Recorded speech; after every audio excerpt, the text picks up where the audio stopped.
Good morning, good evening, good night. NFT live on the Web3 network. I'm sitting here with some awesome creators, Biggie Poppins, Gifdead.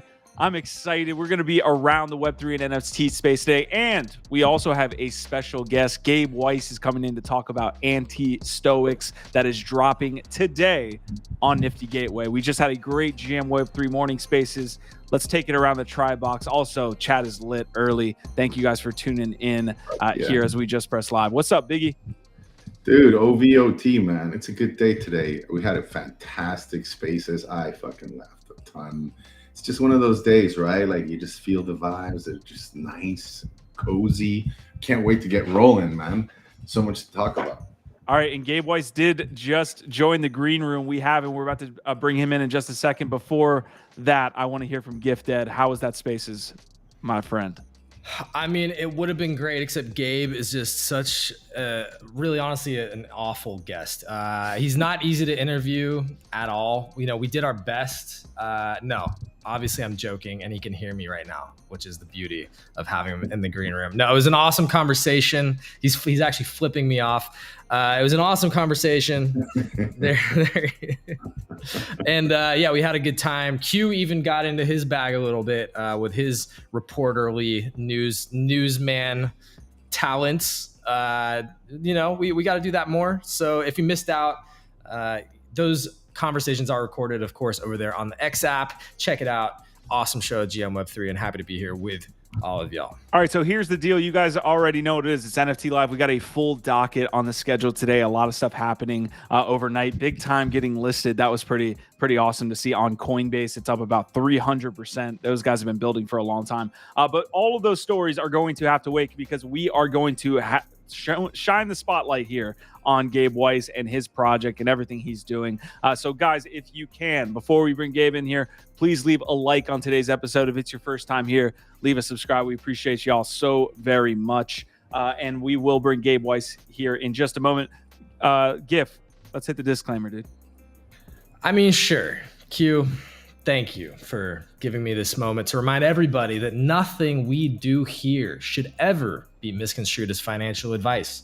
Yes, we sound highly intelligent, even wise. Some people have described us as that from time to time, but that does not mean that we are financial experts or financial advisors. So always do your own research and DYOR and all that stuff.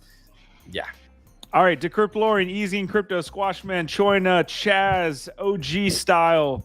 We had a bunch of other folks. Jawa, everybody was in the chat early. Thank you guys for tuning in. And we do have the special guest of the hour here, Gabe. Gabe, I'm going to bring you in here. Drum roll. Let's see what we got. What's up? Let's go. What's up, man? There we go. Now it's all in my face. Yeah, looking good, man. It's good to see you. I don't know if I should be turning my camera a little bit so it's the other way. We like we're just gonna get close up. Man, yeah. Looking good. Hey Gabe, if you haven't already, make sure you tap that little settings cog underneath the window and bump your video settings all the way up to the highest quality 1080, just so that we get all of the detail that we can on your beautiful face there. But yeah, it's great to see you, man. Did I just snap? Did we lose them? No, I'm just trying to make my face look extra pretty with high resolution. You didn't get the makeup artist that we sent over to your house? Not quick enough. Damn it. But yeah, it is great to see your face because I haven't seen you in more than a few minutes. Obviously, things have been slower and different during these bear times. Less awesome community events. I've been out to fewer conferences, I know. But yeah, man, it's just cool to see you, hear your voice, but have you with us. I don't. Are you seeing me right now? No. I fucked it up. Yeah. Gabe, try to join back in, like leave the app completely and try to join back in and we can get you. Okay, cool. All right, we'll get him in here. But yes, he does have a drop today, and that's what we're going to be talking about here for a few minutes. It's called The Blame Game, and it's a riff on his well-known Stoics collection, and it is right now on the homepage of NiftyGateway.com. So yeah, this is very, very exciting, and I'm loving, honestly, the reinvention, the iteration on the Stoics, and the way that these have a much more hand-drawn, sort of loose graffiti-esque feel to them. They're gritty. Yeah, they're gritty. I love it. Yeah, and this is watching. If you scroll down, is amazing. Oh, Sarah, look at those handsome men. So nice. Thank you, Sarah. Good to have you here. All right, we are having some technical difficulties with Gabe. We tried to get his mug at 1080p, and it looks like it's not cooperating. It just lost it. It just lost it, man. It was like it's too much handsomeness. Just fucking blew up. Too much going on. All right. Another big shout out to the chat here again. Troy is saying GM, Gabe, Declorpolorian's in the house here. And of course, Sarah's script is being called out here. Extinct, OVOT, and we finally got the vid. All right. We made it. We're kind of making it. Yeah, it's confused. It's confused. Like, who is this quadricular person staring at the screen? All right, more details, Gif, while we try to get Gabe figured out. What's going on with the drop here on Nifty Gateway? What do you got? Yes, at exactly 3:30 PST, that's Pacific time. This is going to drop today. Again, niftygateway.com. If you want to go check it out. Look, there's a lot of awesome info here. There's only 260 of these, so you can actually see the supply here. Some of them are one of ones. Actually, there's some animated one of ones. And then there's some editions of 5. And I think besides the fact that these are each hand drawn and there's very limited, only 260 of these at just $69. The other really interesting thing about this particular project is that you have the chance to get basically a collaborative custom one of one where you sit down with Gabe, spend time with him, and basically tell him what you want, and he will in real time create you your own one of one NFT to your liking. And the way that you do that is through a burn mechanism. You have to burn 5 of these. So if you're able to get 5 of them and decide to burn them within 1 week. All right. There's no way anybody's going to be able to get more than one, and you fucking know it. I already know. The 1080p is just fantastic. Gabe, we have you here in high def. You tell us about it, dude. Tell all the details surrounding anti-stoics and all this stuff. Give us the details. Well, I'm trying to be stoic right now as I fuck up the mic and the video, but so the drop, I describe it as like almost like a ritual. I feel like right now the space vibes are kind of at an all-time low. It's like almost like a circular firing squad. Or if you're a creator, you get shit on. If you're a collector, you're getting shit on. Like, doesn't matter. Everyone's blaming other people for the state of Web3, and wanted to both poke fun of it and also maybe add to it a little bit. But I think sometimes when you just have the Stoics, which is my 5K PFP, it's like you almost have to always just stay in like one tone, like. Keep working, keep trying. And it's like, sometimes you want to talk some shit and have more fun. So I think this kind of allows it a little bit more. But the ritual is, I mean, truly my favorite part of Web3 is like all my friends and the people I've met going to like so many, like countless Web3 events and people hung out with in Clubhouse and I don't know what we call it, Twitter spaces, X spaces. So my thinking was like worst case scenario, if this doesn't do great, I know there's some people who have wanted kind of custom one of ones and like hanging out with me. So my thought was at least some of them will have a fun mechanism to hang out and we'll make some custom art for them if they burn 5. And if no one burns 5, then my job got a lot easier. But yeah, there's like an access. There's an access utility here. Not just the art, but access to you as a person. I'm sure people are going to want to also be pitching their business startups to you at the same time. But there, you know, I really do. We were talking a little bit about this yesterday. One of the coolest things about the space in general is that it is introducing all kinds of new dynamics between collectors and artists. Collectors can, you know, get access to artists, or, you know, dialogue with artists in new ways, and artists can work with collectors in a lot of different really unique, engaging sorts of ways. And that's what I see here is you're kind of, you know, finding a way to use this technology to create very, very unique new connections and relationships and dialogues with collectors. Yeah, trying to be clever, I guess. I think, and maybe speak to some folks who have never really given me the time of day. I think we kind of, Gifdead and I always talk about it as like the clubhouse class of like 2021, but like there were the people that were there beforehand, and then there's like kind of the new people who are here just for the flipping and trading. So I think we both got in at kind of like, I think like a golden era special time where it felt like a movement and it felt like a chance to like build something insanely cool. And I just want to get back to it a little bit. So, Gabe, my favorite piece as I go through the ones that are set to be revealed after purchase is the Gary Gensler is a demon piece. I think like the coloration and everything, it just speaks to me for sure.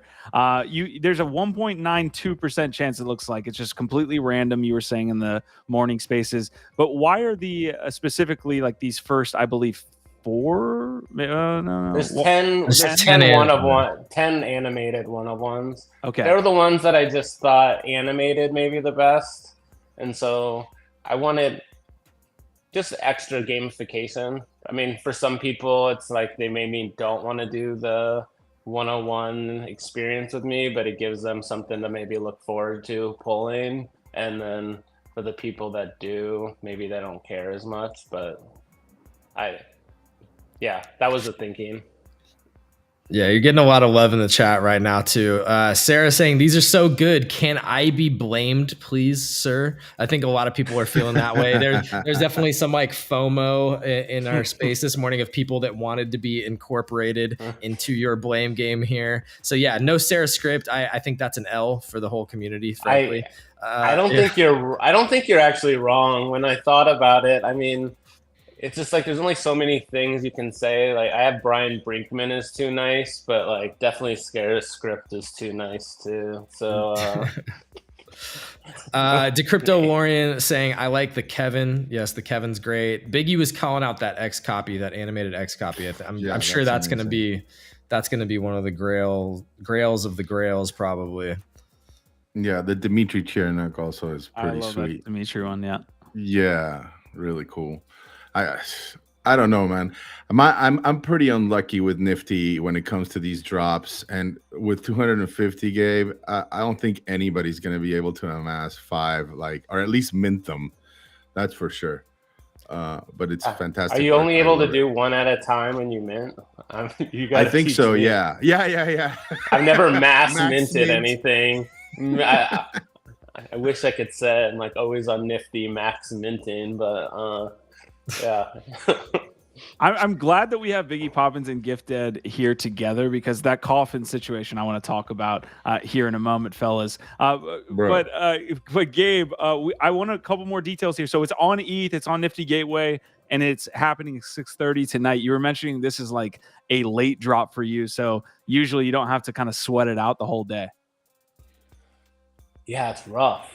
I did the coffee with Captain at like. Woke up at like 5:30 this morning. So he has coffee pretty early. Yeah. So it's like today is just about being nervous for the entire day, I think is the goal. But So why nervous, Gabe? May I ask? Like the work is done, it's on the platform, it's out of your hands. All you got to do is sit back and see it go away in like a minute or two. I like your thinking. I mean, in this market, I don't take anything for granted, if I'm honest. So like, I love your confidence that it sells out right away, but I'm already blaming you, dude. I'm blaming you already because I know I'm not gonna fucking get one. I'm pissed. There should be one. Gotta be ready with the trigger, dude. The colors on these are phenomenal, and again, it's really cool to see how you've kind of iterated on the Stoics, but the colors, the style here really does feel like a revelation to me, because the Stoics being a generative collection, you know, they are a little bit rigid, you know, and you have to design them that way because they have to like fit in, you know, to certain forms and you know, clean lines, and I think a lot of people go for that with PFPs, but the handmade, you know, a little bit more messy feel, it just makes it feel more alive to me, and again, the colors are just absolutely phenomenal on these. Thank you. I feel it's weird because it is definitely a different style, and it just kind of trial by error. Like, am I even able to make something a little bit looser and like still feel comfortable with it? But you know, I think part of art is evolution, and I'd like to think this is a little bit of an evolution. Yeah, man. Well, and hopefully a lot of the other Stoics feel that way too, right? Because that's what it is. It is building out on your IP and for that collection in an interesting new way. That's the goal, and like hopefully more gamification with it, and talking some shit every once in a while. We feel like it's needed. After a year of just stay stoic, as the whole space seems to be crashing. You felt limited. I still believe that. Yeah. I feel like that's still the case, but like no one wants to hear it from you for a year straight. like talk some shit, name some names. Sarah's saying BitCloud did fuck the vibe for real. That was one of the pieces in this collection. What's your favorite piece here, Gabe? Like, if you had to pull one of these specifically, which one do you wish you had? I mean, I think the X copy is particularly good. I think blaming Zeneca for everything feels about right, because he feels like he's somehow part of every project or everything. I like the fuck blur, except the airdrop.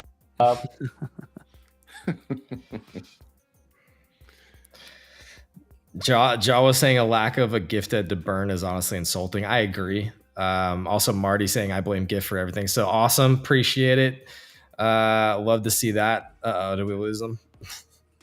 It looks like we lost Gabe's video again. Oh no! Just that live content, baby. I think he might have got a call. I could see him totally getting a call right now. Yeah. Not like he has anything going on today. Do not disturb, Gabe. Come on. I blame you for not using do not disturb.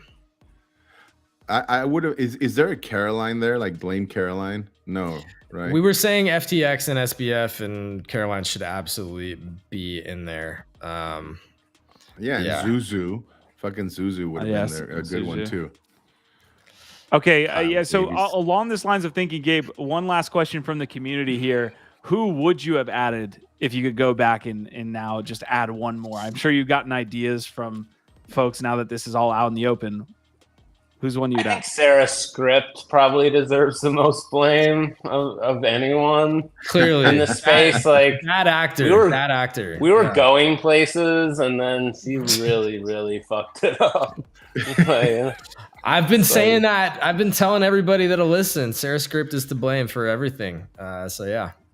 I mean, it's like Moonbird's going great. She makes Mornbirds. They crash. And bam. Fucking it's just like it's all coming together. She just bodied NFTs, so Sarah Script for sure.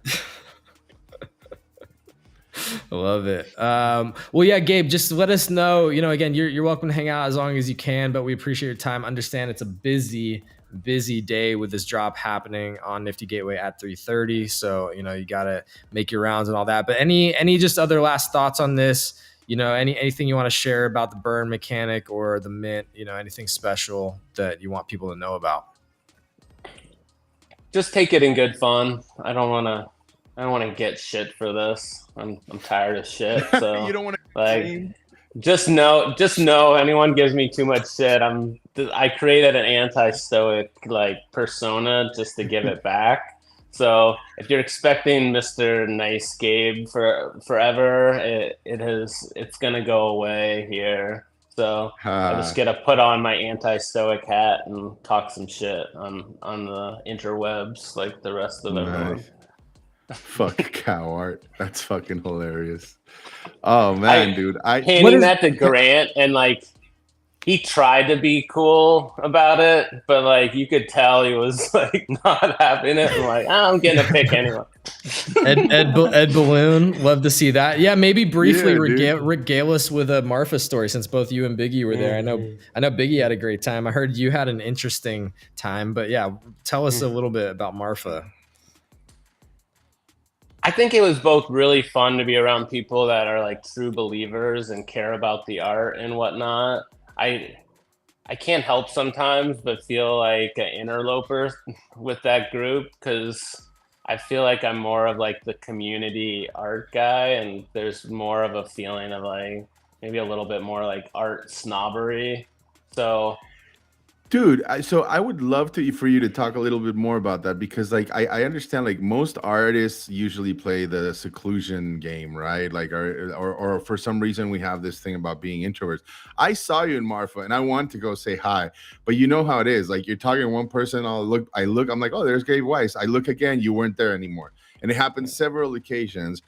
But one of the lovely things that I did get to see from afar is that you're a very jovial, gregarious dude. Like, I feel like you're one of those guys that feeds off of like that energy and people and social interaction. Can you talk a little bit more about that, how that influences your work?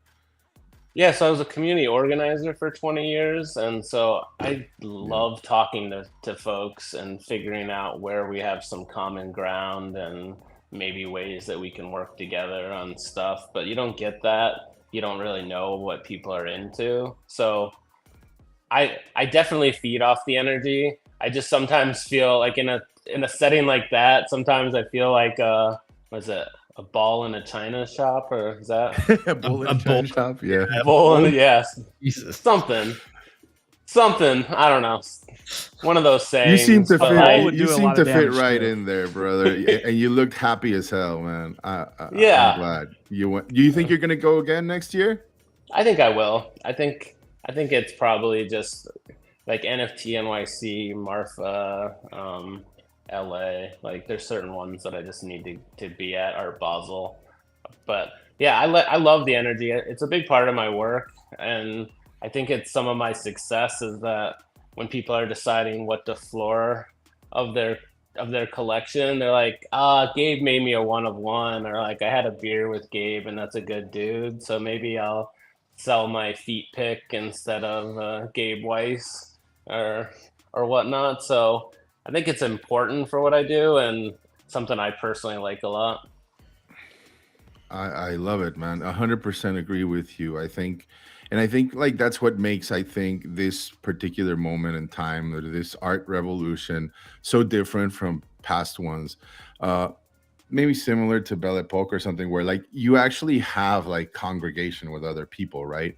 You know, like I was listening to a Derek Edwards show from Squiggle Dow the other day, and he's talking about how like all these cultural icons of significance that we've had in the past, like primarily derive all of their value because a community, a group of people rallied behind it, right? And like imbued it with all that meaning.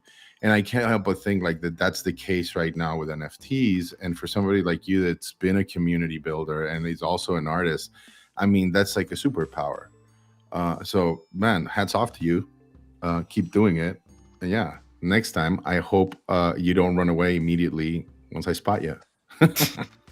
I mean, just know that was very, very intentional. Yeah, so, I was gonna say he's purposefully. It sucks getting called out for it, but I kept seeing you. I'm like, gotta run.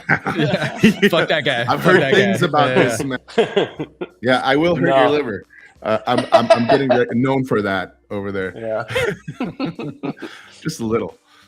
Yeah. All right, Gabe, I appreciate you stopping by the show today. We're going to jump into the remainder of the episode. I have one last question, and we'll kind of source the community as well. If you guys have any, you have about 30 seconds before we let Gabe go here. What did you think about the Matt Cain Super Rare situation? Just viewing that from the outside with his kind of burning bridges narrative that he went with that drop. I don't know if I know it. He's been busy. He hasn't been in the what TMZ happened? What? Yeah. What? Gifdead can do a great explanation. Give me like a Like TLDR. my sense is, well, I got I think some alpha and Marfa about it. I think it was just they paid everyone the same amount to do those, like the rare pass things, and if you're a Matt Cain or X copy and you got something that now is worth a lot less, like doing a giant collection on that versus now Matt Cain, I think, did what I have no inside info, but if you look at the collection size, it seems like he kind of took the collection that was going to go to super rare and was like made it his own, and then it's probably made like 100x. And in a land of, I want artists to succeed. I mean, I know he's done really well, but like I think you got to have alignment of interest. So if Super Rare sets something up where they give like artists that don't make as much the same exact thing as X copy, they should probably expect to get B-rate work, or maybe the alpha is no work that I didn't pay attention to. But like it's hard to trash someone for wanting to make money, especially in this market, and especially when, like, if you're Matt Cain, it's like 10 years, it seems like, of grinding, making no money whatsoever, and maybe not knowing if 10 years from now there's still a huge NFT scene. So like if you have a chance to kind of make your generational wealth in a couple year period, it's hard for me to hate on you too much. But I'm willing to hear Gifdead tell me the opposite and why Matt Cain's the devil. So no, give me the juice. I think you actually provided a little bit more context that maybe we didn't have around what the initial argument was over, right? And what we understood of it is that there was a disagreement around the contractual obligations between Super Rare and Matt Cain that basically erupted, and instead of sort of fulfilling on the original expectations that a lot of people had for what a Matt Cain collection would be, he just created a bunch of AI burning bridges, titled them really snarky names. Contractual obligations. Yeah, and he literally named the collection contractual obligations. And so a lot of people felt dismayed and like they were kind of burned by this burnt bridge happening between Super Rare and him. And my initial concern was like, I don't like whenever the community or the collectors are sort of paying or hurt by people's egos. But in retrospect, it seems to have worked out. And I agree that, like, look, if Super Rare was doing something shitty or not sort of aligning properly, then that's one thing. On his part, he shouldn't have agreed to a contract, that he wasn't able to or willing to fulfill on. But it does seem like it kind of worked out in the end, because he ended up making enough noise that this became like a really unique collection, and everybody's been talking about it for the last 2 weeks. So it kind of worked out, even though he kind of, it was like an FU, and maybe he didn't put as much effort into it or deliver what people expected. It kind of seems like it's worked out all right.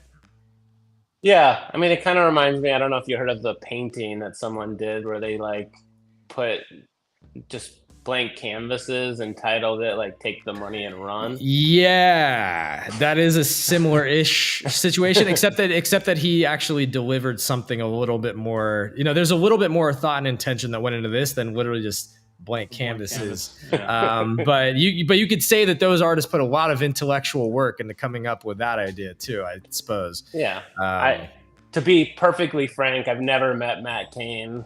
I thought that what is it? Now I'm blanking on the name. The Anons? Gazers? No, Gazers. There we go. I thought Gazers was super clever. Then I saw his new drop, which I thought was really clever and going for a lot of money. So I just did the little like chromatic aberration thing and just said he had too many good ideas. Maybe I should have waited and been like, Matt Cain fucks over rare pass holders. All right. Well, I think it's an interesting additional bit to this, that like maybe he literally took the collection that he was doing for Rare Pass away from them and launched it on his own. Like, that's an interesting part of this too, if that's the case. But anyway, we're kind of just like piecing it all together. It's just an interesting story. interesting story. I think he's a pretty clever guy, and it's hard to get too mad at artists for making money. But that said, probably not a good idea to screw over the community either. So, but yeah, I think they're happy. I think, again, we're talking about it more now than if he had just dropped something on Super Rare. So, all right, Gabe, we know you have a busy day here. We're certainly going to be in line there over at Nifty Gateway. Whether we get one or not is going to be another case. But any last thoughts, man, before we let you go and continue with the episode?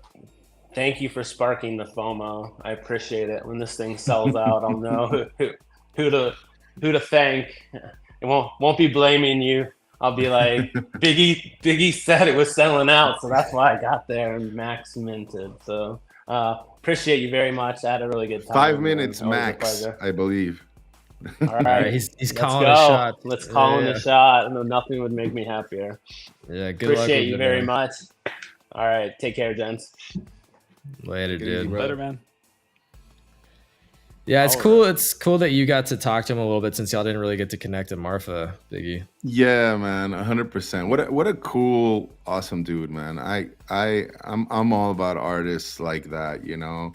I understand that if you are naturally introverted, then that's cool, man. Be you, do you, man. But I 100% and more in the camp of Gabe, of being a gregarious individual interested in meeting new people and just finding ways to connect, you know.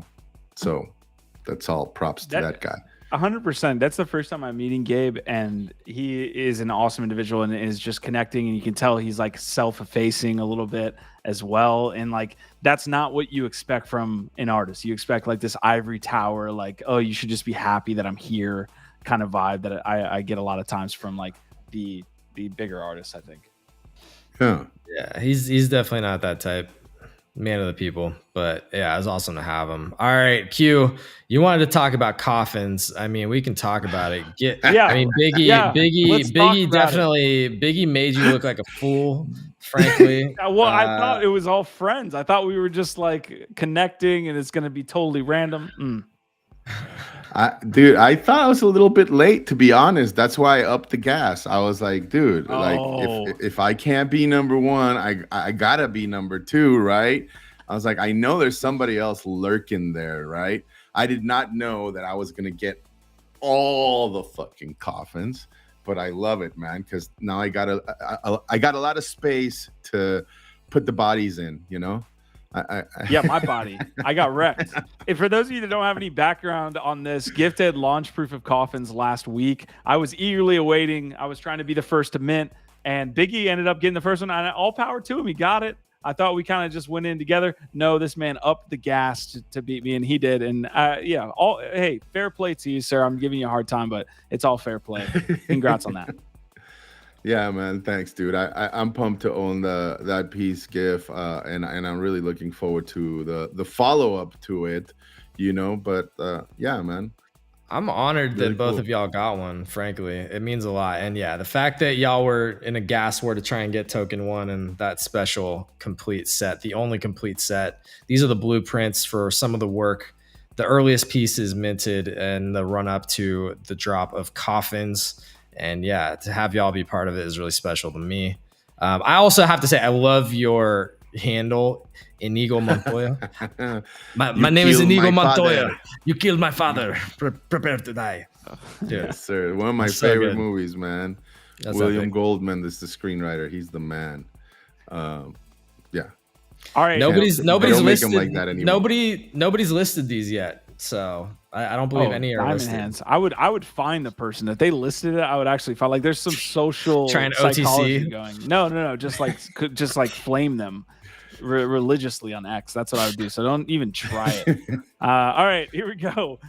We do have everybody still here commenting. We do have a ton of information to get to y'all as well regarding what's been going on in the NFT and Web3 space over the last 24 hours. So we will get into that in just a moment. Hopefully you liked that interview with Gabe WEIS. It was a cool little tidbit, a cool spotlight there for him later, man. I really don't think we're going to get any, though. I don't think we're going to get him on mint. Who knows, man? I don't know what the Nifty Gateway community is really like how popping it is over there right now. And you know, $69 is I think a fair price, but it's not like free or like $10. So who knows? I hope it sells out quickly, and I think it should. We'll see what happens. But I like y'all's confidence that it's going to go very, very quick, and they should, frankly, from an artist like that who's very established, who's had successful big collections, and these being much more sort of like rare hand drawn pieces. They should go pretty quick. You've really never minted anything on Nifty Gateway before, Gif? My experience, fucking jackals, dude. My experience with Nifty Gateway was that I got on it to try it out very, very early. Do you know the artist Marius Sperlich? No, sir. You heard of them? So yeah, I got in very, very early to get a Marius Sperlich piece, and that's when they were doing all of these open editions. And this is originally why I really fucking hated open editions as a model, because they were exorbitantly priced and you had no idea what you were buying. So you were buying like $500, $600, $1,000 pieces without having any idea what the supply was. And it was trash. And then they would get floored immediately. There was no community around Nifty Gateway at that time. Like they didn't engage with the artists or the community in any real way. So it was basically just like open edition. You don't know what you're getting. Pay us exorbitant fucking prices. And then like they're selling for way less on the secondary immediately, and nobody follows up or cares. So my initial experience was that, and I hated Nifty Gateway after that. Yeah, a lot of people did. And I never got back on that app after that bad experience. But I've seen a lot of the work that they've been doing, and I think that they are now more community and artist oriented. Hopefully they're doing a little bit more to support these projects after they mint out. I don't know, but at least I think, you know, this is a cool artist doing an interesting drop. And again, it's not exorbitantly priced. It's not like it's $600 for a one of 5,000, which is what they used to fucking do. You know, it was crazy. Yeah, they wanted the bag for sure. Like they're still. I was gonna say they're like the open sea bag of minting platforms, right? Yeah. Like, and you know the fact that they, at least back then, they forced you to dox yourself. I'm sure they still do. Like, there's certain things that I have friction with, and community wise, I don't think they give a fuck.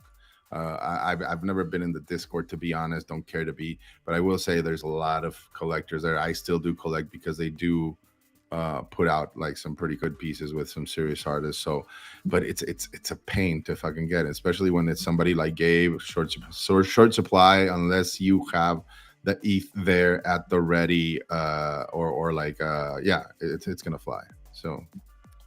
All right, we will get to the remainder of the episode now. This is going to be the topics for today. So you see new Pokemon NFTs. That was an announcement that MagicEden gave us yesterday, that they were going to have some sort of Pokemon drop. Well, we got it this morning. The official details on that collection that is going to be dropping on October 18th. SugarTown Oras dropping the reveal date next week. Ooh. Stars Arena. And a lot more. Guys, I just dropped that link there in chat for you as well. If you want to leave a reply down there, it helps get out the episode. We're trying to smash through that 30 viewer live mark. We know a ton of people here afterwards. We're at 23 right now on YouTube. So we know, look, we might be over that, honestly, because like it doesn't factor in X, it doesn't factor in Twitch, it doesn't do all that. But we get a ton of people here afterwards. I do want to give y'all a shout out for coming in here, commenting, doing it, just hopping in afterwards. We get like, is there a way to discern after? Q, is there a way to discern like the like the live? Obviously, right now you can tell how many people are coming live, but the people that are coming afterwards, do you know like where they come from? Where? I have all of their addresses and social security numbers. That's what you're well, yeah, they're all KFC locations. Yeah. Sometimes they can tell. I'm just wondering, like, if they're in Europe or if they're in Asia. Is there a reason why they can't join us live? I know people. There should be some people, but just wondering. There should be some geographic data on YouTube, but yeah, I don't know. I can have that stat for our Monday meeting. Right I'll have it ready. All right, let's get into the news today. I'm going to fly through these first pieces. These are basically the things that happened from yesterday afternoon when we didn't have NFT Live. We didn't cover this with y'all yesterday. We did have a quick announcement here. It looks like some pudgy penguins were bought up from the 3AC fund, Biggie. This was from the Three Arrows Capital liquidation from Sotheby's. So I don't know, a lot of moving parts on this one, but Spencer Ventures basically buying about 147 Pudgy Penguin collection NFTs. So some of that is the OG collection, some of that is little Pudgies, and then there's another piece as well that was collected there. Any thoughts on that, or I can move on to the next? Yeah, congrats, Pudgies, I guess. I'm interested to see how many of these cookies sell, because the Pudgy Penguins cookies went live yesterday as well. Sage Labs. So Choina, I see you in the house. I brought this up just for you. I saw your comment post episode. A lot of times Choina is not able to catch us live. So he is one of those that catches us afterwards. So Sage Labs is one we need to actually bring in the team for, I feel like. I need to talk to Wagner over there at Star Atlas. But the story was, they were doing more on-chain activity than the entire Polygon chain. And that was like the major story. Apparently, this has a very large part to play within Star Atlas, the Sage Labs. And Choin, I know you said it's not a mini game. It's a part of the game in the same way that Legends of the Mara is a game towards the other side. That's the kind of parallel I'll make. But I don't want to talk too much about it. I haven't hopped in to Sage Labs. I did check my Star Atlas wallet the other day. It wasn't pretty, but it's good to see this team really doing some interesting things. All right, my co-hosts are helping me out here today. Thank you guys. The comparison. Okay, you're here. All right, cool. Okay, Gifdead's here, guys. Bro. The comparison to like Polygon, I think, is an interesting metric. Ooh. And I was trying to like get a little bit more info on like, do we think that this is actually really bullish for Sol, or is it actually bearish for Polygon? Nobody seemed to want to take that bait and shit on Polygon or give a reason why this was bearish for them. But I do think there's something interesting happening there. If a game like this that I don't even know anyone playing it off the top of my head is able to, within, one or 2 days, just overtake the whole Polygon network for transaction volume. I don't know. There's something there. And I think, maybe the bigger story there is just like, why isn't there more transaction volume on Polygon at this point? Yeah. I can't speak to the Polygon piece. I'm not, to your point, I'm not going to really dive into the Polygon side. I will say, I was an early seed round investor with Star Atlas, right? I was the last one in the door, got all this stuff. For those of you that do invest in these gaming tokens and all that stuff, one thing I've been privy to, just talking more and more, getting more involved and saying, hey, my bag's been wrecked. Let me go back in and check on my ships, but also my tokens and see all that. One thing I did learn, because I'll show you the chart. This is the max timeline chart for Star Atlas. You can see the token, both Atlas token and the Polis token, have been absolutely wrecked over the past year. You can see the volume's down, everything's down. One thing I will say, for a token that has been down only for about a year and a half, the vesting for the team and the early investors is stopping January 1st. I think that is something to keep an eye on with this token, because really it's been uninvestable at this point. So the Atlas and the Polis tokens, but I think maybe a tidbit there, like full stop, there will be no more distribution to early VCs and the team. Maybe something to keep in mind.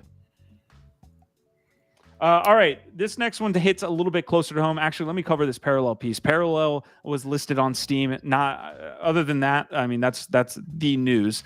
So the open beta is set to begin, I guess, shortly. I mean, I could see maybe a late Q4, maybe early Q1 2024 for the open beta here for Steam. So that's pretty cool. All right, and something that hits a little bit closer to home here. All right, SocialFi. Don't leave the room yet. We're talking SocialFi. Stars Arena has recovered approximately 90% of the funds. It says, we reach an agreement with the individual responsible for the recent security breach. The funds have been returned in exchange for a 10% bounty fee, plus 1,000 AVAX that was lost in the bridge. Gift, you were covering this on the morning show earlier. What do you make of this Stars Arena situation? I don't know, man, because I've been factoring in your anecdote about being in their spaces and how, like, what a shit show you think their team is and how, you think that they're just completely not good at what, that they don't know what they're doing. Basically, it seems like your takeaway is that the team is clueless and really not great. So I'm trying to factor that in, because to me, this is optimistic. It seems like positive momentum. They've been, they've been talking about a new smart contract, their security partnerships, the audits that they're doing. Now they got all the money back. Plus maybe they have some additional dev funds. Their UI was already better than Friendtex and was getting a lot of momentum. Avalanche seems to be like a growing ecosystem with a lot of interesting dApps and things and community things happening. So I see a lot of positives happening, and I was feeling kind of optimistic. And then you said actually their team is trash. So now I'm ambivalent. I think that they need to work on their PR. They could be good developers and all of this stuff, but I think they need to work on their PR. There was a lot of issues with the way that they handled that first room. Again, it was the first room after the exploit, and they didn't even fucking talk about the exploit. They were like, hey, we're here, happy, yada yada, like very jovial, like not addressing the situation at all. It was very, very, very weird. So I will just say that. I'm not saying they don't know what they're doing. I just think there was a one of those spidey senses disconnect. That's and it's very hard. Like, this team's kind of weird. It is very hard to recover, right? After like something like this, like, especially if you're like coming up against a competitor like Friendtech, who's obviously got like first mover advantage over you and just doing way more volume and has more people. To stumble like this, like you should have had all your ducks in a row. It's not going to be easy. Why am I getting dude?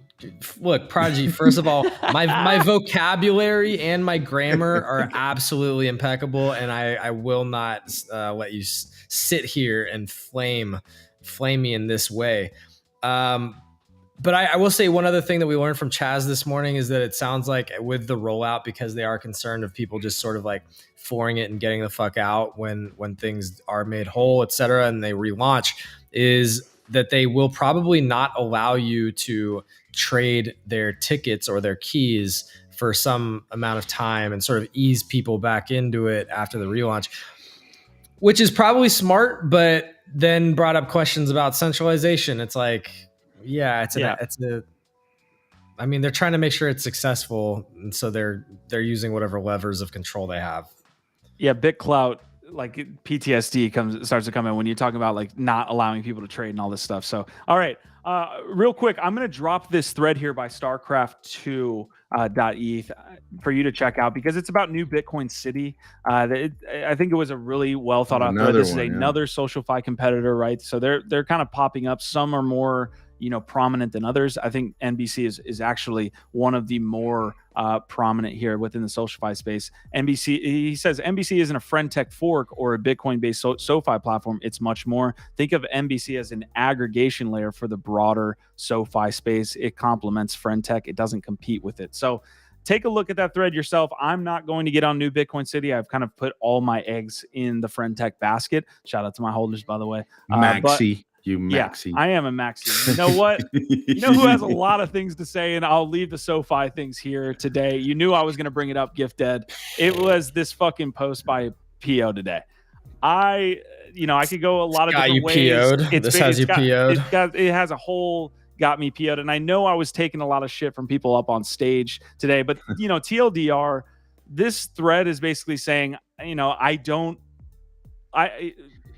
it's a thread that basically lays out why PO is bearish on Friendtech. The issue that I had, and I saw, and the reason I'm bringing it up now, is because the MFer hasn't used Friendtech.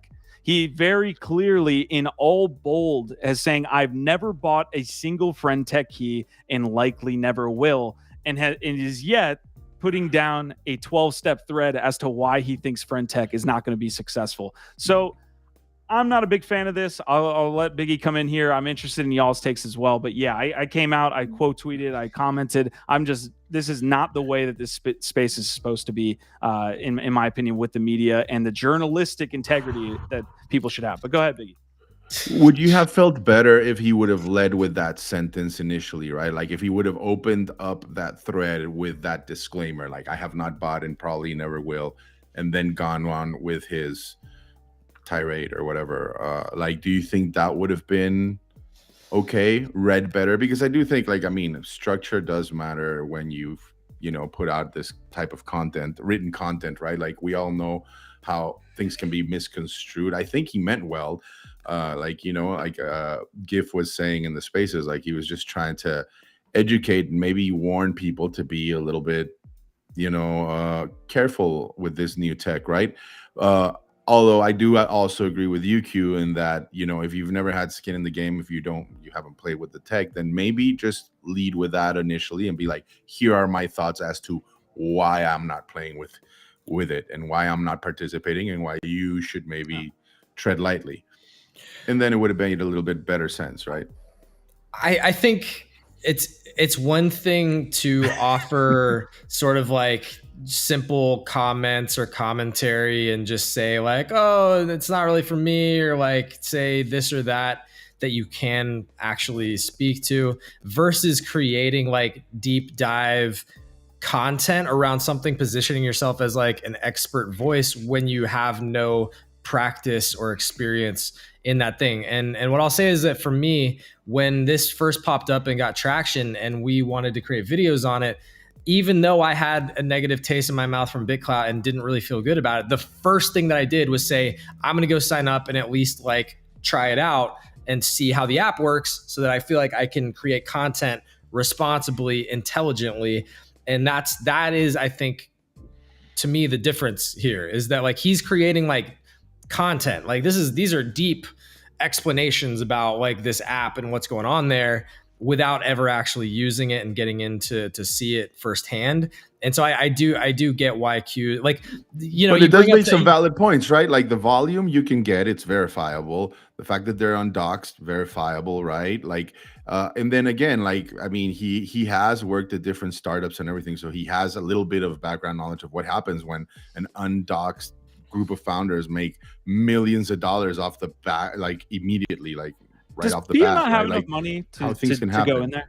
Does Pio not have enough money to have? No, 100%. Like it would have definitely enhanced his content and maybe even made it would make it better valid. commentary if he would have. Yeah, done it would verify and $100. validate his thesis, because what he's laying out here is a giant fucking thesis, and it would have literally taken it. Like it took me maybe 20 minutes. It took me 20 minutes to figure it out. Here's the one counter argument to that, though. If Pio does go into that ecosystem, there's a bunch of people that would immediately buy up his keys, right? Because of his status. He did. And then you're kind of like, not that you're not responsible. You might feel responsible towards those people. Like, oh shit. Well, now they're counting on me to put out whatever fairy dust in this fucking app I have to do to pump their bags, or they're going to say that I'm a lame duck or whatever, right? Yeah. But then just say it's not for me. I'm not really taking it seriously. Do your own research and whatever. You know, you don't have to try and position yourself as some expert. Whatever. I just think it's funny, like Q, you know, you bring up the term journalistic standards or journalistic integrity. It's clear, like especially on X, that doesn't exist. Rolling Stone doesn't. My issue. Rolling Stone doesn't even do their research anymore. It's all about driving clicks. That's what he's doing here. Dude. He's just driving attention and clicks, and it's what the app fucking rewards. And this is my issue. So it's not, look, Pio's an example. Like I don't mean to be like throwing him out there and putting him on a stake. It's just an example of the actions that app rewards, which is very low level. I mean, he basically surface experienced level, half. Yeah, he did it. He, like, I use the gaming example. Like, I'm not going into the Steam store and reviewing a game that I played a tutorial for. Like, look, you can do that, but you played 2% of the game. You, like, it's going into a restaurant and having the app and like being there for 30 seconds. Dude, the guy probably spent more on one of his fucking shows on X than he spent in the FriendTech app. And he's going to write this whole expose. So Biggie, it wouldn't have made it any better for me if he put, I didn't use the app. It was the amount of like, here is my large review to something I haven't even verified. To your point in the show, you said what we do here is we trust, don't or what is it? Verify. Don't trust, verify. Yeah, he didn't verify it. He verified it to a point. He just doesn't trust it. Period. and dude, these are shows that we're on. We're on daily shows. Biggie, you've had your friend tech takes. I've had my friend tech takes. That's fine. But to go onto X and he knows what he's fucking doing, that's what pisses me off. Or maybe he doesn't, and that's the level of loopy that we are on. He barely has been in the app, and yet he's writing a thesis on why friend tech is not legitimate or why it's going to fail. So that's my big problem. Question. Okay, one quick question though. Would you categorize that post as like what would you categorize the intention of that post being as? FUD or like cautionary tale? Because there are two different intentions. I think he's leaning into what the app actually does, which is just provide long form content, and probably he's leaning more towards the educational piece. This is what my experience is. The problem is he's talking about something he has no idea about. You know, he's using, this is the problem with this industry, man. And you know it. You have to stay open to other things that pop up in this space. You cannot just use your experience with ICOs or else you're going to miss DeFi. You can't just use your experience on DeFi or else you're going to miss NFTs. Like, you can't just sit there and say, well, you know, I've been here for 2 years. I don't think so. And like, I'm not going to use any like personal experience with this to actually form my opinions. It's just my past experience. Do you see what I'm getting at? Because that's what he's doing. 100%. I think it's very clear. And you're right. I mean, there's a lot of people with surface level experience, right? And it's impossible to dive deep into just one of these sectors that you just called out, right? DeFi and NFTs, what have you. My only interest there was like, you know, when I saw it, like, I guess I didn't get as enraged as you did because I agree with some of the takes that he had. And more than anything, I saw it as like just trying to if his aim was to reach newcomers into this space, like that's the last place I would send a new person coming into this space to, right? Like, go to friend tech. I would just, you know, like most of us here, I think, can agree with somebody that's just not keeping up with this. Like, what do I do? Bitcoin and Ethereum, and shut the fuck up. Yes. Don't do anything. And then, okay. Well, I want to do a little more. Okay, what are you into? Are you into gaming? Are you into NFTs? Are you into this or yeah? But like the last fucking place that I would fucking ever send anybody initially would be friend tech.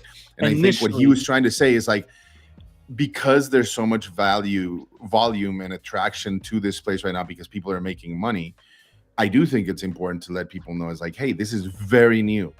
Consider the facts. Undoxed founders, consider the amount of volume, consider the people behind this paradigm, right? Like, just like really think through the whole scene before you jump in. I understand how somebody like you know, or Mike Finch would jump in, where like you guys have some experience, you are keeping up with a spreadsheet. Like, that's what is required, in my opinion, to be. No, but I think like if you're going to play that game, like, you're the competition.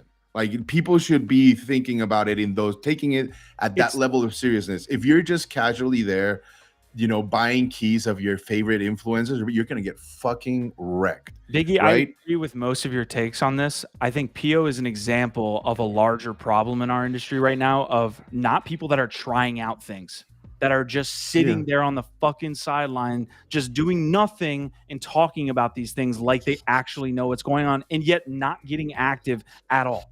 Isn't that everybody's dream? I don't disagree with you 100%. I mean, just make money and gain accolades and influence for doing nothing. Isn't that literally the dream, though? Isn't that what everybody's trying to do? Hold on. I mean, also, Decrypto Warren saying, I like Q for his take, but I'm still not buying his keys. I love Prodigy, your analogy here, Prodigy, because it's a Rocket League one, saying, this is kind of like saying that Rocket League's a kid's car soccer game, but never playing it and seeing how hard it actually is. That's right. It's exactly like that. Who is Pio? Is he that Solana guys that hosts I don't know. I have no idea. I had no idea. He's obviously just somebody who gets under Nifty Q's skin and likes to armchair quarterback. Oh shit. He's knocking again. All right. Look, we're gonna get into more things. Honestly, I think we paid too much attention to this topic. But the question that I have is like, what can you actually do about it, really? because to me, there's not really anything you can do about the fact that X and social media in general is filled up with a bunch of people sharing their opinions about things that they may or may not know anything about as if they are experts. Like, this is literally what social media does. Everybody has a microphone and everybody's fighting to position themselves as a thought leader or an expert. I just don't know what you do about it. That's like, so I'm just kind of... You call it out when you see it. And Yeah, DP saying Q is always hot about something. Let bro have his thesis. DP, you're the most critical in the entire chat, so I don't want to hear it. He's all saying, no, that's not everyone's dream gift. Some people actually want to be productive. I think that's what Gifdead was trying to be. I think he was joking about it. So look, man, like my dog somehow got out. I cannot believe that he was just sitting outside for that long. All right. Look, I'll move on from this. I think, look, I'm not trying to call out PO. I'm just calling out the individuals that just are not doing anything. But to Gifdead's point, just trying to, like, their thing is to make long threads. That's your thing? And not do anything and just like pontificate from 100 yards. It just makes my skin crawl, because that's not what this fucking industry is about, man. And it's like seeping in, you know. Hasn't it always been about being an influencer, though? But those influencers in the early days, dude, those dudes were on the front lines. The Kobe's and all of those X accounts that are more on the crypto Twitter side, those motherfuckers are battle tested. These guys are like soft as Charmin fucking new recruits acting like they're these vets, and it's so weird. I'm not saying PO's that. I know he's been around, but there are people like that just I'll stop.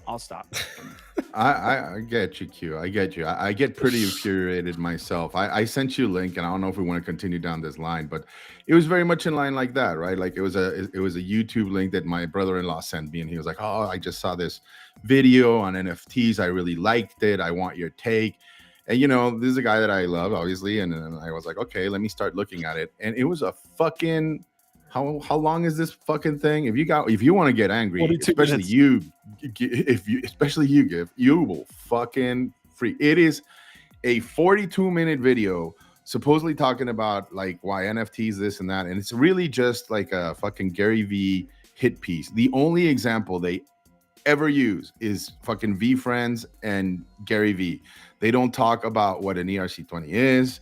They don't talk about like self-sovereignty and keys. They don't talk about generative art. Like, it fucking infuriated me.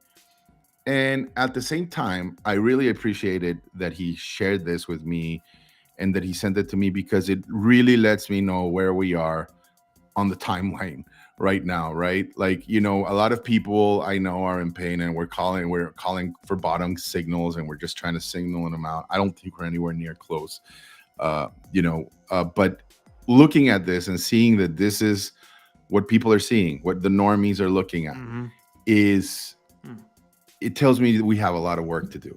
So much work to do. And like you said, it infuriates me, Q, because like you said, unfortunately, the algorithm rewards that bullshit, right? And it doesn't, and people are lazy. Like, they really don't want to do their own research. They don't want to talk to people that might challenge their biases or, put skin in the game.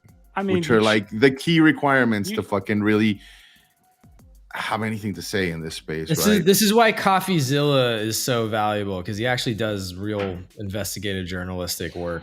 And that's yes, I agree with you on the CoffeeZilla front. You should have seen the replies to this PO post too, because it's a bunch of people that also didn't hop into the app that are also like, great take, bro. Dude, he's saying the things that people aren't saying. Dude, bro, he's farming off of that, like the hatred of this thing, and that's what he's doing. Like, he knows what he's doing. Okay, let's talk. Everybody's getting upset. I'm sorry. I'm kind of flustered now with the dog situation. Oh, good. Let's move on to something. I think it's part of like the visit from GABE WEIS, right? Like, he said it. This is a blame what game. Did he say? The blame game. Yeah, bro. It's a blame game. We're playing the blame game, and we're going through this cleansing ritual that we need to go through in order to like get back to our wag me days. Oh God! Don't say wag me. All right, let's talk about something with people that actually know what they're doing, which is going to be the Dead Bird Society over there in the Moonbirds ecosystem. Biggie, you had a big update, and you're more involved in this than I originally thought. So give us a quick update. We do have to get to some other things before we close down, but what's going on with Command Plus A? Man, I am over the moon about this. Like as we know, DAOs are not an easy thing to do, right, or to handle or participate in, and getting people to do their civic duty, which is to vote, right, on these things, is sometimes, dude, it's a monumental job, right? And shout out to my Dead Bird Society friends that look at that, man. Fucking, I love it, dude. We surpassed quorum by 260 some or 70 votes, and we're going to be able to expand this platform further. I've been a part of the Dead Bird Society since inception, since the Moonbirds came out, and it is a beloved parliament for a reason, right? Like, they're always putting community in front. They're always looking for ways to elevate. It's like what real citizens of a project should be like, right? And so like I said before, this is their attempt to elevate art, and artists that are not, well known. And right now, if you own a Moonbird, you get to participate in it, and it's really cool. You get to hand over art and have it, evaluated blindly without anybody's name. You get to vote on all these pieces of art that are submitted to the platform, and whoever wins, the people that voted for that piece of art get to mint that piece, right? So it's great exposure for artist discovery. It's like I also personally see it as an invitation to create, man, and to experiment with all the different tools and technology that is out there, and it will eventually be open to mythics, and eventually to other communities as well, because what it's all about is art and the celebration of it. So there will be no talk of fucking floor prices there. There's not going to be talk about fucking project this or drama that. It's just about art, creative process, point of view, and I can't fucking wait to see what comes out of it. I'm really bullish on it. So yeah, I hope you guys, if you own a Moonbird, go out there and check it out. And even if you don't like, if you don't feel like you're a creative person, but you have a friend that you do, you can delegate your Moonbird to them and have them come in and submit a piece of artwork. And even if you don't win, we will still celebrate you and we'll still help promote you. And you are you're encouraged to put your art out there, where it's in 0-1 or wherever. So it's really cool. I think it's innovative. It's got a little bit of that Grail mystique to it. We're adding more functionality to it. I know, like Omri, the dev there, is like working on putting generative art there. So Quantum, I expect to see something from you at some point there. But yeah, it's really cool. I'm really excited, and there's more good news to come down the line. So yeah, Jordan Lyle posted this morning, like, support newer artists, and I think this is definitely one of those initiatives. It's like, we know the kind of larger artists, we get it. We want to do our best to, I think, Gifdead, you were talking about supporting all artists, but this initiative feels like it's like a way that we can kind of start to highlight and platform some newer artists in the space. Mm-hmm. Which I'm all for it. Yeah, I'm excited to hear the Mythics will be able to get involved in different ways. So yeah, and don't be surprised if maybe a big artist decides to submit something into the platform and loses or wins, who knows? But that's what makes it fun, right? Like, it's all about the piece, right? Like, you don't know who the artist is. There's, as of yet, there's not been any crazy like flipping situations or anything like that with like some super artists. So it's all about just judging the work for your taste, for what you like. So it's going to be really good. And I think, like, for the rest of the industry, like, I know we talk about it here sometimes that, like, some of us maybe didn't have liberal arts education or come from an art background, but this is going to be, I think, a great way to practice having that conversation, and having fun while you do it. Love it, man. All right, let's get into the remainder of the episode. I almost want to play this to like get my legs up under me here a little bit, but we have NFT Go with a nice visual timeline trailer of the entire NFT space. I have not even watched this yet. I watched like bits and pieces, so I'm kind of excited. It's about 1 minute and 7 seconds long here, and we can try to take a look. Let's see what they got.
just the beginning for NFTs. Guys, anything stand out to you in that video? I'm interested in the fact that they chose those 6 collections that we see up there for PFPs as well. But anything stand out in this video? Yeah, it seems like World of Women is the one sort of female-focused collection that has to be included everywhere. And it would be interesting to know why they chose those. Maybe there's data behind it.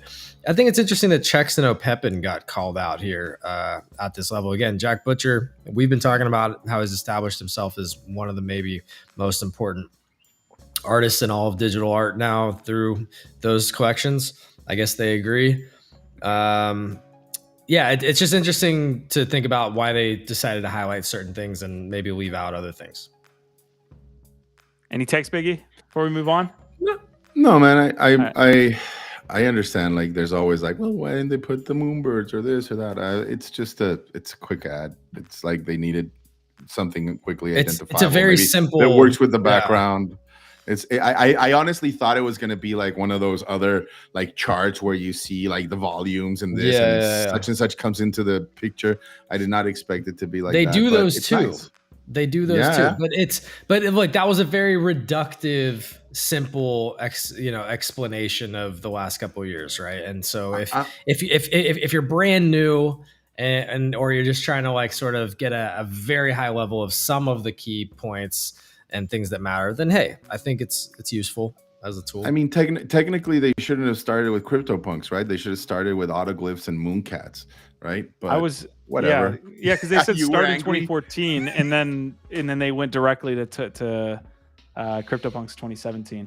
All right, let's fly through the rest. Why didn't they have DBs in there? Why didn't they have Nifty Castle established January 2021? Come on, man. January 2021. Come Nifty on, man. Castle was established. All right, SugarTown Auras are revealing next week. Guys, the reason I bring this up, other than the fact that we faded these pretty heavily for a free mint, we have seen a lot of pre-reveal hype that drives up floor prices. I wonder if this is like one of the easier calls to make. SugarTown Auras has been obviously like it has the community's attention. And what Zynga's doing over there. I think they released some actual mini games to some positive sentiment. I wonder if this isn't like one of the easier plays that we'll look back in a week and say, okay, pre-reveal SugarTown Auras ran up 50% or something like that you could potentially get in on. So that's kind of what I'm going for on the SugarTown front. You guys got any takes? Yeah, I'm staying clear of that as well. I think our conversation with Kagi like really shined a light to a lot of the red flags regarding this particular project, and I'm just not falling for it. Q. Hopefully it does well. I want it to do well because, again, more people into the space, but there's definitely some things to keep an eye on there, and I'd encourage people like, what are those things? Well, go back and check out that episode we did with Kagi-san. We go in deep into it. Sentiment seems to be pretty positive on it right now, but I'm not sure, to your point, Biggie, just like how much I'm buying into it just yet, other than it does seem like one of the few collections recently that has done a good job with a launch, especially again, like a big established Web 2 company worth billions of dollars coming into the space. They, at least their launch strategy was much more valid and successful than others. Mercedes, for instance, that we've seen recently, and they're moving quickly. They have momentum. There's actual games and products happening with these.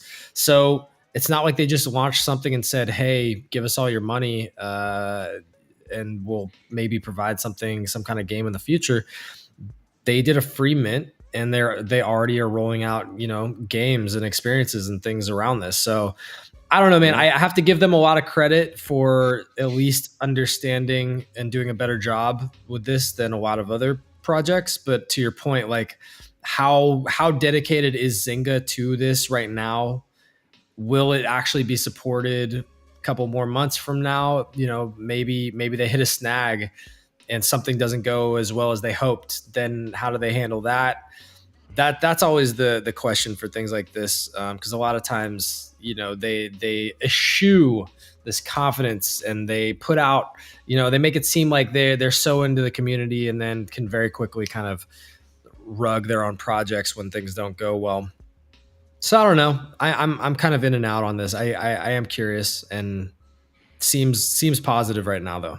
Yeah, I think I probably lean more positive with the sentiment that I'm seeing across the timeline for that project. All right, another quick update here. BigTime was probably the biggest piece on the Web3 gaming news. So this is basically a MMORPG type game. So in the style of like maybe a RuneScape. I'll show you some gameplay so you can kind of see the look there. So very World of Warcraft, RuneScape type vibes. So their token just launched. This team has been building for years at this point. Their token just launched, and just today, you can see here, is up about 200%. This is off the back of both an OKX and a Coinbase listing. This is one of the most hyped token listings that I've seen, I think, in the entire bear market, maybe like the last year. I couldn't even name a token that dropped to that type of buy pressure in like a full calendar year, maybe two. So this was kind of big for the Web3 space. Again, I can show you a little bit more on just what BigTime is offering. But yeah, think World of Warcraft with a token, the in-game token being tradable, and apparently listed on Coinbase. I'm curious why we weren't talking more about this over the last couple of weeks, because like I don't know much about this. I maybe saw one or two things mentioned BigTime, but I'm curious why this feels like kind of a surprise to us, or we weren't more invested in following this story. Man, it's tough to cover the entire industry. Absolutely. You know, the guys that have been. Well, go ahead. But this looks like a legit game, and like obviously had quite a lot of interest. You know, that like is this just kind of outside of our wheelhouse of normal, you know, projects? BigTime has been around for so long that I think that they have this like really strong community, but it doesn't have this like, hey, we just, you know, we're just launching our project. For better or for worse, it reminds me a little bit of Illuvium, where they have a solid community, but not that outside interest from a lot of folks like that aren't, you know, privy on the Web3 space. But we have a lot of, you know, Web3 gamers and people that are involved in that industry in the chat. So if you guys want to comment along, you know, while we're talking about this, please do so. But yeah, Gif, I think to answer your question, it's kind of like Illuvium, right? If Illuvium like built all this time and launched their token now, I think you'd probably see some sort of same pump. But Illuvium launched their token 2 years ago. You did see a pump within that timeline of the bull market. Now you're, you know, kind of where you're at. So this is kind of just holy shit, new game that's been building for a long time. They just dropped the token. That's why you're seeing it across the timeline. Yeah, there's going to be a lot of games over the next couple of months. I mean, again, this holiday season, like Shrapnel, apparently you were calling that out. Apparently that's doing pretty well right now too. Yeah, there's just going to be a lot to cover. Of course, Prodigy over here saying, give me my rec league back. Parallel about to be an open beta. Yeah. There's a lot. I would bet pretty heavily. This is not financial advice. I would bet pretty heavily on Prime in that token. All right.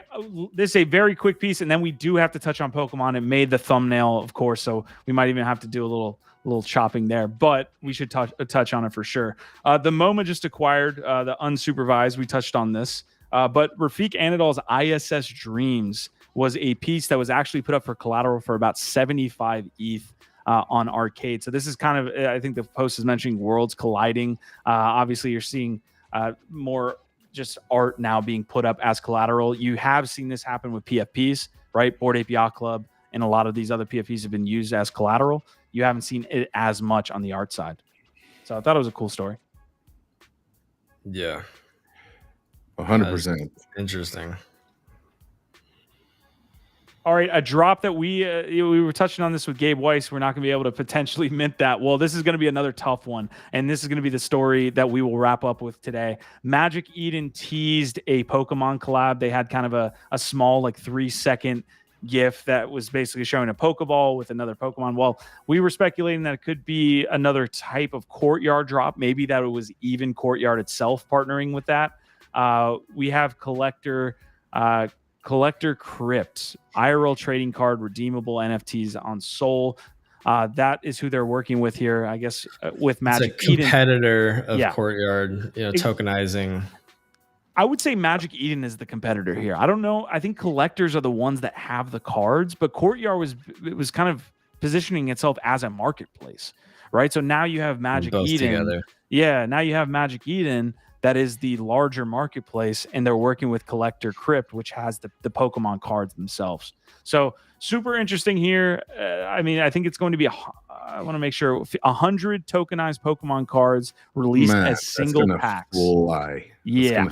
Fucking disappear in the blink of an eye. And you will see some Charizards in there as well.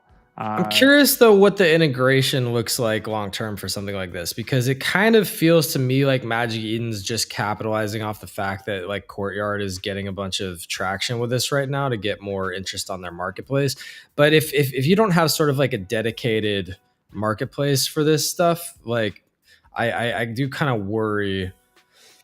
I do kind of worry about anything, because it reminds me of when we saw all these different marketplace platforms pop up for these like brand activations, things like Nifty's or Recur, or that Snow Crash one for Nat Geo that didn't fucking work.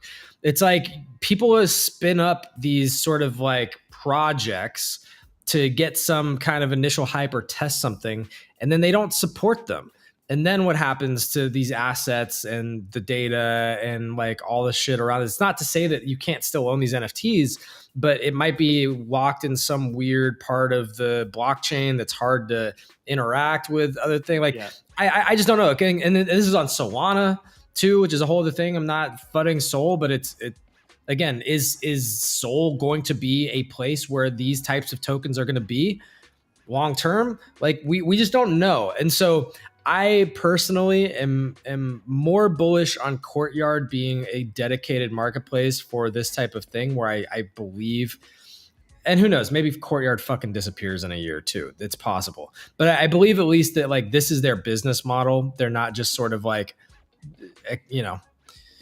they're not LARPing as like a tokenization marketplace. Like they own the relationship with the Brinks Vault. They own the cards and they are the marketplace for this. That is their business. So I feel more confident in that model than Courtyard's model.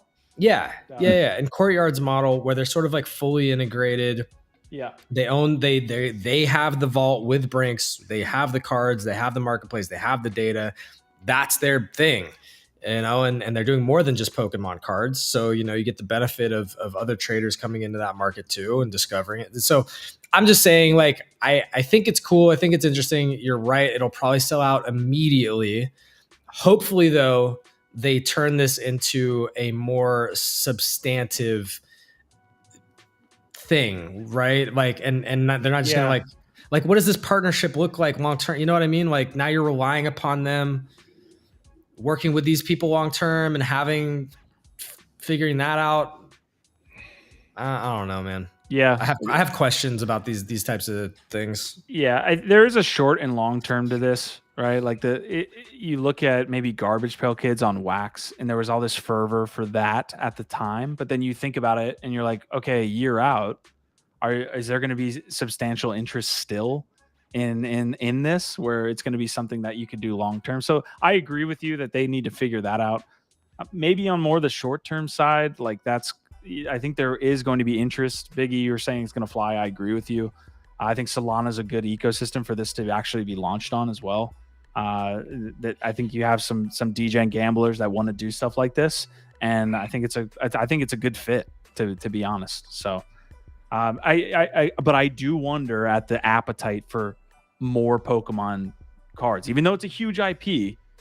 I'm kind of wrestling with that in my head. Like, okay, Courtyard's doing it now. Magic Eden, is there going to be another Pokemon platform in 3 weeks? And what's the appetite for people to do that? Yeah, and also, like, for me, it's more like the back end that Gif was saying, right? Like if you're securing these collectibles, like they should definitely like flesh out a lot more about what's being done and what the logistics of that are. For my part, in general, whenever there's like some tangible asset or thing that you get along with any Web3 purchase, I do not like, I'm thinking like something like 9DCC, which are also partnered with a pretty well established like vault system. Regardless, I claim them. I'd rather have them in my possession than either be paying fees or, What is that from? Risking it. Yeah, you had several different. I saw balloons behind you before. What's going on with these animations, Biggie? Yeah, you're not doing that. Are you doing that on your end? What? It's Gabe. I'm blaming Gabe again. Yo, big shout out, Jacob Gooden's in the house. OVOT. I need to call this MFer right after the show, actually. So good to see you, Jacob. Hopefully you're doing well after what you were dealing with, man. I can only imagine. Hopefully you are doing all right. Good to see you in the house. Hazi is saying there's nothing better for collectors than a one-stop shop, in my humble opinion. Agreed. Yeah, so the details, this drops on October 18th. There's going to be 100 tokenized Pokemon cards. I don't see any price on this. So I don't see. I'm sure they'll surprise you with it when you go to Mint, Q. Yeah. So we'll be following this as we go along. But yeah, one reason to kind of bridge over there, I guess, these are going to be pretty hot, I'm guessing. So good luck to all. Got to catch them all, I guess. I'll see myself out. Yeah, gotta love those one card packs. Squashman saying can't wait for tokenized Pokemon cards on Wax. Yeah. All right. Yeah. So well, great show. Are we gonna keep the jack-o'-lantern background for the rest of the month, Q? I like it. What's the deal here? But I would challenge him guy for changing it. No, man. But now you need to like change it like every day, since you're like a big holiday. See, I knew you had a stack of them. I knew you had a stack. I like this one, the swamp. This one feels so. Yeah. Gift doesn't like Happy Birthday. He doesn't like Halloween. I'm just getting a trend here. No holidays. Look, I love Halloween. I'm He just likes busting your coffins, balls. He likes coffins. Well, yeah, we came on here for the first show of October on October 2nd, and my man led off a show saying, "Happy Halloween! It's October 2nd." I'm literally going to take a picture and like, show what? y'all my house. Costume what? yet. Like, He's just I'm feeling just the pressure. yeah, and I don't like feeling. as GIF. I don't What is like GIF feeling. gonna dress up as? Are you gonna dress up for Halloween? What are you putting Oh, on? you think he's going to dress up for Halloween after everything we're hearing? Dress up is one of my mythics. Yeah. Look, don't get me started on the birthday song. There's obvious, flagrant reasons why nobody who isn't a trained singer should be singing like that. Doesn't have to be that deep, bro. Doesn't have to be that deep. All right. Look, we had a great episode, a longer episode today, so we need to give these guys some rest here. I appreciate you joining us for NFT Live. Of course, wait, it's Thursday.